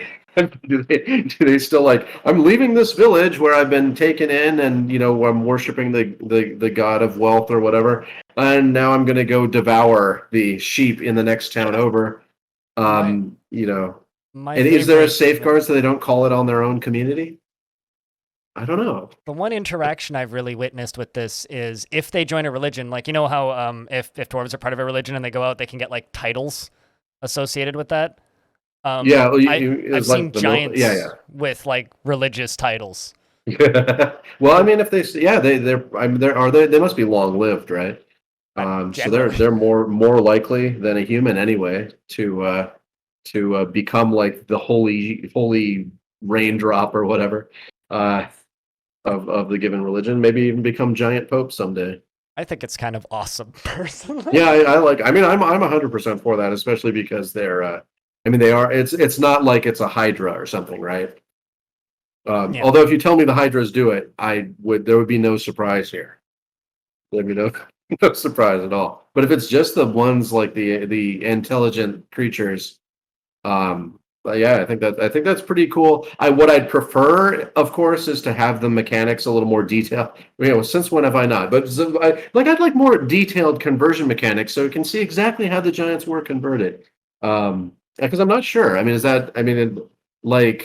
how did that happen? I wonder if it's a proximity thing. Yeah, that's the thing. It's like maybe the town is just on top of the giant's cave, and the giant just gets to listen to them underground the whole time, going, "Oh God, stop singing!" Yeah, I don't know. Maybe I mean because it could be the prophet code is wrong, and prophets are like visiting everywhere. They're like, let's go down to the labyrinth and try that minotaur or whatever. It's a good visual. Yeah, that's why I mean. It's like, that's why I'm like all for more detail on this, figuring out why it happens, and then just making it more specific and more interesting. Because that sounds like something that should be like a historical event that's engraved in every relevant fort or whatever. Just this cool thing that happened, and then they can come visit your fort, hang out in your temple. All hail the holy Hydra Pope. I mean, it's like you'd have to raise your ceilings a little bit, probably. Although that's never been a problem in the game at all, right? The doorways, everyone can fit through the doorway. A 70-foot tall dinosaur can walk through the door, so can a dwarf. This next question comes in from Stone, good friend Stony, and they say, I've noticed that clothing is generated using terms like common and uncommon. For example, humans generate masks uncommon. How common is uncommon in that context? Oh, well, we'll be lucky if I can find that. I'm over on the other computer, this dwarfy computer, and if the exact phrase is uncommon, that's what it is. So let's see. If I put uncommon in quotes, it returns rarity. Okay, rarity 1, rarity 2, rarity 3. So when I do rarity 1, rarity 2, rarity 3, those are there's uncommon, rare, and forced. And then common must be 0. So these aren't even in order, just uncommon. Then it pushes that back onto the rarity thingies, these vectors or whatever. Too many vectors in this game, but it's not that bad. And then searching for armor rarity, where does it query it? It queries it sometime armor 1A rarity. Okay, picking armor was maybe not. Well, this is all armor. When does this get used? This is how I refamiliarize myself with how stuff works. Make a selection. Okay, there's armor rarities here. Here we are. Okay, I found it. The armor rarity. So if you're a uncommon item, there's a 1 out of 10 chance that you'll be added to any given civilization. If you're a rare item, there's a 1 out of 100 chance that you'll be added to any civilization. If you're a forced item, obviously you just always get added. And then for the uncommon ones, you get added 50% of the time per pass until it has something. So if that's just to safeguard against people putting the game in an infinite loop or whatever, if they if they have their settings set up in a certain way or something, or at least breaks you out faster. But you can expect to have more than half of the common stuff then, and about 1 out of 10 of the uncommon ones, and 1 out of 100 on the rare ones. But if it goes through the loop twice because you didn't add any commons, for instance, then you'll eventually more likely have the uncommon ones. It just keeps looping until you get something. So if you put them all on rare, then you'll probably have just one thing, and it'll randomly pick one of the rares because it has to get a 1 out of 100 sometime. But hopefully that answers the question. I think that answers it as literally as it could possibly be answered. I was thinking the same thing myself. Tekkud, do you want to take this next one I have highlighted? Sure. Dosim Lathan asks, I was wondering if there would be an inclusion of knives in the game that would be required to build the kitchen or butcher shop, and along the same train of thought, hammers and chisels for, say, the mason, or auger and saw for woodwork. I know this would change some preparations for embark, but it would be a simple check like having an anvil for blacksmith forges. It would also make an interesting new weapon skill. Well, these are ancient questions that we wanted to answer. Yeah. It's like, when do we add the tools? Yeah, and how much detail do you put into the tools? Because like in adventure mode, we're like, yeah, there's like, I don't even know how to say these words, but like helves and stuff, right? You're building axes out of bits, and you have to nap the stones and stuff, right? It's like, Yeah, it was a little too much, and then we stopped because we didn't have enough information, and there's a lot of information that we need before you can build everything up. But in fort mode, as Blind knows, you don't want a lot of items. You don't want 7,000 billion nails just laying all over the place. So we erred on the side of not needing a lot of stuff. We added the anvil because it's kind of iconic or whatever. And like, if the performance could keep up and it wasn't too cluttery for the interface, we're all for adding absolutely everything, of course. All kinds of tools, and there's always been this discussion about reworking workshops into like individual tool things that are kind of, you can enhance them by adding more stations or more little bits and bobs to make your carpenter place better. And that master carpenter would be much happier and produce better stuff if they had all of the best stuff that you could produce for them, like multiple types of tools and things. And like, as long as they're like attached to the station most of the time and not just like, it's not like that when a dwarf gets punched in the face and 20 teeth fly out. Like, that's the opposite of what we want the workshop situation to look like. It's like, not like, yeah. You don't want to program it so that you have to build fishing rods the same way you build instruments, by first making a rod and a line and a hook, and then assembling it at a craftsman's workshop so you can fish. But they use their beards to fish. Oh, that's true. I forgot about it. Wait, did that change with the carp chain? Yeah. It's like, how many little pieces should there be? It's hard for like the timing of the game, the fact that dwarf mode, like a day lasts like 20 seconds or something, whereas in adventure mode your day can last like your whole playthrough or whatever. There's just so many things that get there has to be some level of abstraction, and there's always tension there. So on the topic of adding everything, Brahms kind of chucked this one into chat, and so I'm just going to echo it because it's now got my brain gears turning, which is there a functional difference between casts and splints? That's a hard question because I'd have to go look it up. I mean, let's go. Well, you it could also be answered that if you don't want to piss the elves off, is that then you can use a cat. Yeah, are there only wooden splints, or can you make metal splints? Does anybody know? If there are metal splints. I have they're the metal game splints. open, but it's generating. I guess, there you go. I have 10 silver splints in my fort now. There you go. So it's not an elf question. It's really, Is it elf, or do you want to waste the ore? Yeah, because the orthopedic casts are like, getting gypsum and stuff is more of a challenge generally, right? And so you'd have to, and mechanically you have to do the water bucket and all that kind of thing. So it's, do you want to be fancy or not? Yeah, should it be better? I mean, it should be better, I guess. I don't know. I'm not an orthopedic person or whatever, or Dr. Bones, but it seems like. But of course, just if I do a search for it, I mean, I know casts are a special item in the game. Oops, they're not spelled that way. So how many times does the word orthopedic appear? 78 times. That's quite a search. It would be in the unit healing code. That's the remove inventory item code. Anybody healing? Evaluate patient profile. That's when the cast comes off. Eh. All right, it'll just take a tad too long to find. It's quite possible there's a difference. I mean, this is the exact type of thing where I just do something like orthopedic +2 or something, right? But I'd have to find it, and that takes time. I always just assumed that it made them heal faster, but It might. Yeah, the tensile strength of your sword might matter too. Yeah, sometimes. It would be interesting to have like a doctor's kit or something. I was thinking about that in my current fort actually.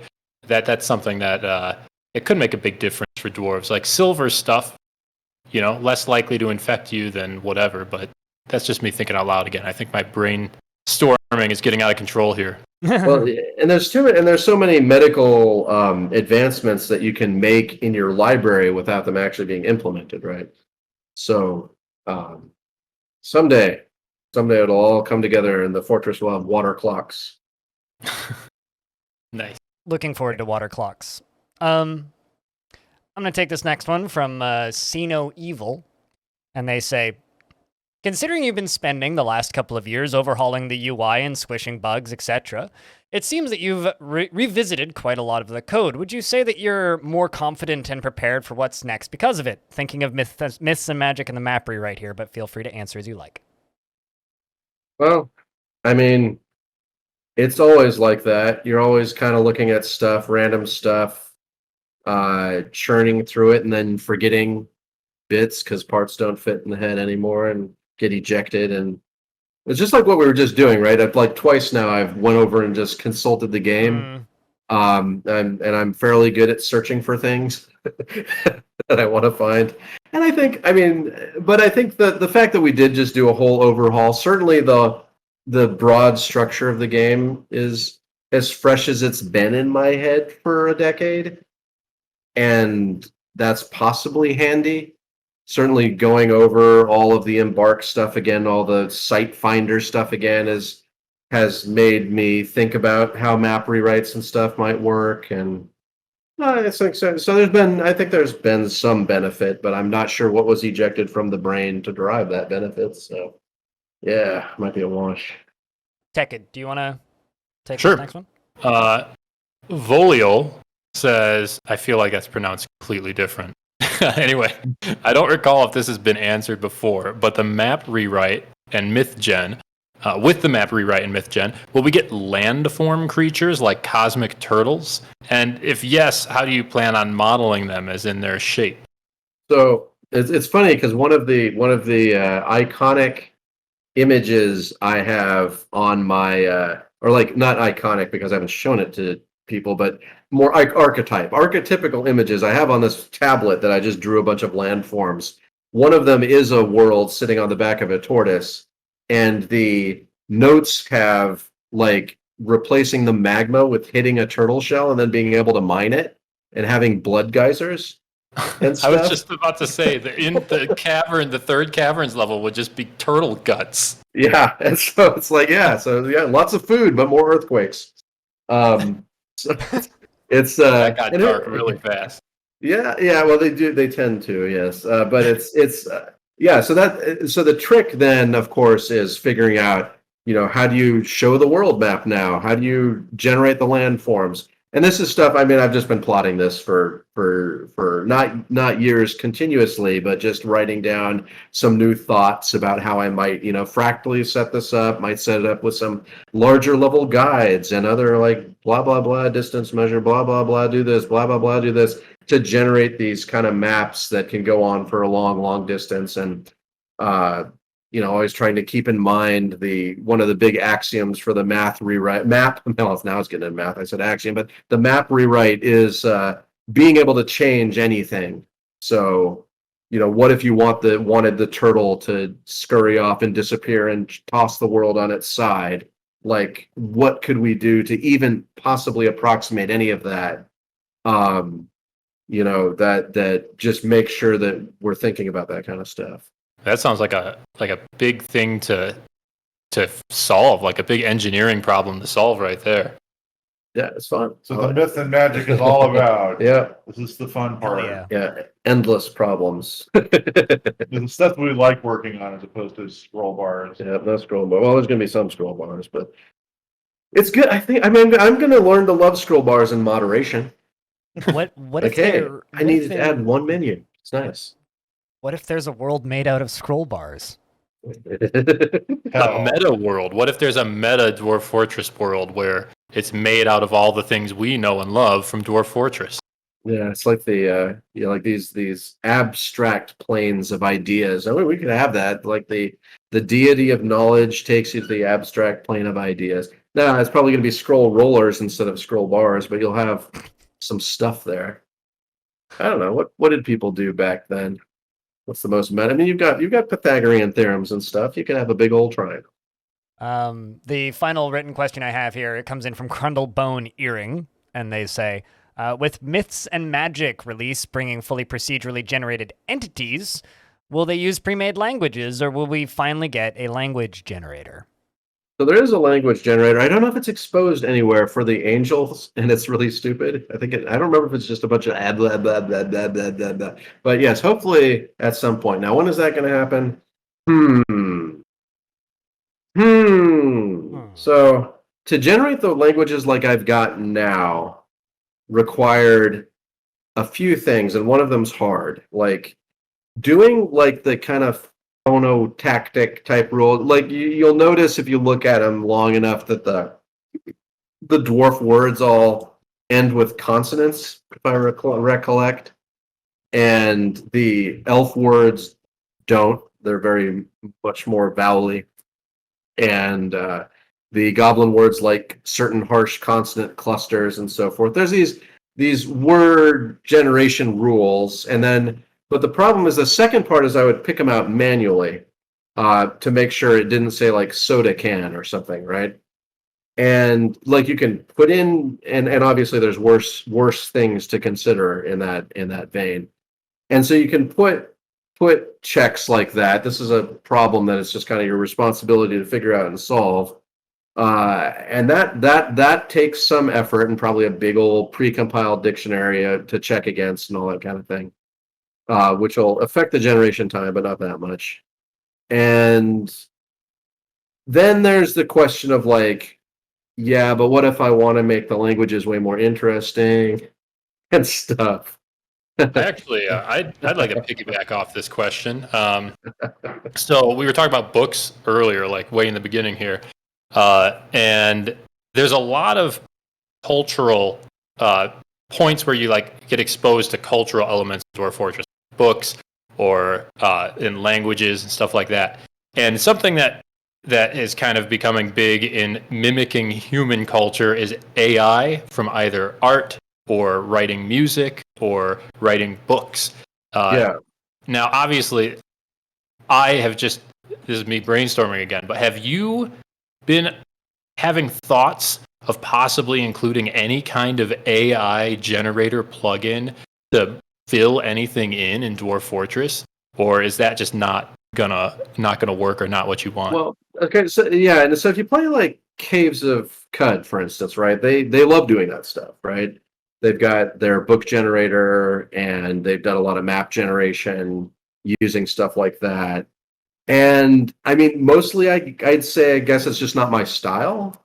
Like I like having the little pieces of building block that I understand because I can build on them.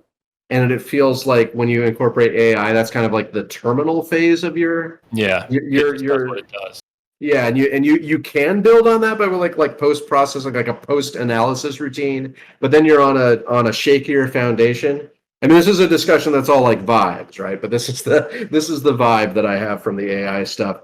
And so I think that stuff's really cool. I think you can use it for things to some extent, like if I had like a tapestry image generator that was really constrained, trained well and stuff, I can imagine using it And then you get right back into the problem again. It's like, but I can't talk about what the tapestry is. Like if I had a description of the tapestry and then I had the artists work on elements of that to put at least some semblance of it, but then you could relate that the tapestry had this kind of line work or this kind of image or this kind of thing, and then relate that in. Like if you're using an AI generator, you'll get kind of a thing that's kind of like that. And obviously they're getting better and better.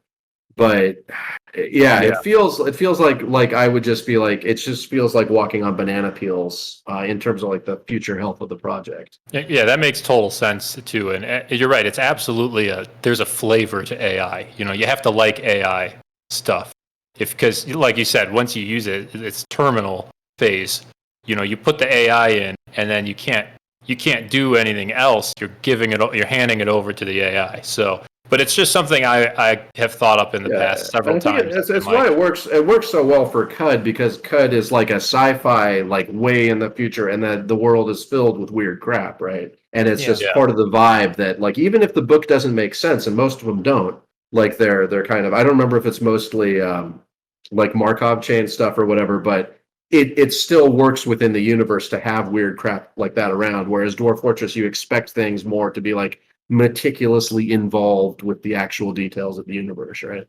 The Caves of Cud books are generally just word salad with the occasional yeah. in the middle. But like I say, it kind of fits the vibe, I think. Yeah, for sure. Might be go ahead, Tekkud. Do you expect different ways that language is part of Dwarf Fortress, even just names of dwarves, like, for example, male versus female names? Currently, it's all the same. Do you expect anywhere that language gets filled in to be accessible to modders? Will modders possibly be able to write rules, not just new text for, say, combat log, little exclamations? It's a tricky question, of course. Like right now, language is fully moddable, even to the extent of the symbols that are used, right? Where you have like symbol flowery or symbol, I don't remember what they are, name of a cave or something, right? Where it would tend to use words that are like whole or dark or something like that, right? That's all accessible in the TXT files, right? And so the current operating theory would be any changes that are made to the languages would remain out in the raw files. So if I add grammatical structures and ergative this or that, then you'd be able to do it too. And when it comes to like, it's a different question. The other part though, that's more of an interface question about like in-game text that isn't language, like combat logs and stuff. Mm-hmm. Like if it's not something somebody's yelling, then it's English, right? We're talking about, and that is that ties into questions about like localization and stuff. Like if we want to have like a Chinese version of our combat logs, then the combat logs need to be out and writable some way, and we need to start worrying about Unicode and all that kind of thing. And these are all related questions, and kind of the kind of pie in the sky goal that we have taken the smallest stride toward, which a small stride is like a little baby step, right? So it's a baby step. The profits, when they currently, and I don't know if you can only see this in adventure mode or whatever, when the profits have things that they say about how the world's going to be destroyed. I tried to use a new data structure to do that. That was kind of like this, write down a mental image that would be kind of the backbone of our like Google Translator. Like there may not be a universal grammar in the real world, but in Dwarf Fortress we can have one. And you could translate the mental image as it does into English. But the goal when I do grammar for other languages is that you would also be able to translate these simple mental images into all of the in-game languages, which would allow you to do translations of the grammars through that to between languages and between English. And then the goal would be to capture more and more and more. You can't get everything because of all the complexities of real world languages, but you can get what you want to get in the context of the game, which would allow us to do all kinds of cool stuff like half translated stuff and stuff that's like Rosetta Stone stones between different languages to learn a third unknown language and all that kind of stuff. There'd be a lot of potentially cool things coming out of that, and the fact that you can move in steps is really a nice part of that as well, because we can actually get something done. Yeah. Language is such a complex topic. It's such a complex thing to do. I mean, anyone who's tried to learn a second language or has learned a second language knows how hard it is to just learn one that has already been developed, let alone develop a way of, teach a computer to do language. Yeah, I mean that's a whole field, right? I mean, well, multiple fields of like natural language processing and production and all that kind of thing. Yeah, and then over like on the academic side, the linguistics and stuff, and on and on and on. Just kind of a mild comment about AI because it was being discussed earlier. I just wanted to mention that one of my favorite things about all the AI image generators that have popped up recently is just taking a dwarf's description and just plopping it word for word into the AI generator and getting cool images back. I haven't seen any of those. Really fun thing to do. Just like open up Midjourney or like Brian from Caves of Cuds just been spamming that on his Twitter for the past month. Yeah, I've seen that. I've seen that. But like Midjourney or like Ballet Mini, and then just like put the description of a dwarf word for word into one of those and just see what it spits out. Can be very, very fun. Bit off topic, but I just wanted to say a shout out to Sebastian, who submitted the longest question, which I'm not going to read because it would take too long. It actually broke Google Docs. It was so large when I tried to word wrap it. So I've forwarded that particular question from Sebastian to Clinodev, who's going to submit it because it's a good question. It's about world generation. It's going to be submitted into the Future of the Fortress posts by Clino. I'll start a day early then. So shout outs to Sebastian for the longest question. But we are at the end of my list of questions that have been submitted by the audience. So we have taken quite a lot of your time at this point, so I think it's time that we begin to wrap up. But the one question that was submitted the most that I deleted all of was, do you have a release date in mind or a time frame heading towards release that you can talk about? I mean, so I guess the best thing I can say is nothing's changed. We feel good about what we said before, which was, shooting for fall, right? And things are going well. I mean, I don't want to put, it's like there's stuff to do. There's stuff to do in the game. Yeah, if our caves disappear again, there go a few days, right? It's like you never know. You just never know how messed up it's going to get. But I mean, we're in great shape, so we're gonna keep on trucking. Yeah, it helps to have the game already be a finished game. Yeah, no, it's nice to have that and just be doing these kind of tasks that are driving me, depressed or whatever, these scroll bars and things. But at least it's just doable stuff. Well, that is fantastic, and I'm looking forward to the little Let's Play videos from Zach returning as well as soon as those are able, because those were fun to watch. But yeah, this has been fun. So I just want to quickly thank everybody around for taking the time to hop onto my channel and talk with us once again. Tekkud, thanks for helping me co-host. Yeah, absolutely. And I just want to say thank you for the opportunity. And also, this is the first time I've spoken to Tarn and Zach in person or directly. It's amazing nice to meet you guys. I know I was just jumped in here. I'm still in half of my work uniform. But yeah, I mean, I appreciate that you guys made this feat of engineering that conveniently has a game attached to it. And you've stuck with it for all these years. Brought us all a lot of joy. And to people watching, Tekkud makes crazy tutorials that explain how the game works in ways that I didn't think the game worked. So I recommend checking out Tekkud on YouTube and Twitch. But Zach and Tarn, thanks for lending us your time for close to 2 hours. So this has been lovely. Chat, thanks for being awesome as always. Shout outs to everybody who submitted questions. And I'm going to take us off air now. So if we want to say goodbye, now's the time to do that. All right. Okay, bye. All right. See you, everybody. Bye, chat. Whew. That was a long one, but you made it to the end. Congratulations. I just wanted to say thank you so much to Tekkud for joining me for the 2 hours. Made my life a lot easier. Shoutouts to Zach and Tarn for taking some time out of their busy lives to hang out with us on stream and talk about their video game. And thank you very much to everybody who tunes into these. I wouldn't be able to do them without the support of the audience, so to everybody who supports me on Patreon, thank you very much for helping bankroll these videos. Shoutouts to everybody who watches the YouTubes. Shoutouts to everybody who watched the stream live and took part in the Twitch chat. Thank you very much for watching. and I will see you in the next one, or Tuesday, Wednesday, Thursdays on my Twitch streams. Thank you very much for watching.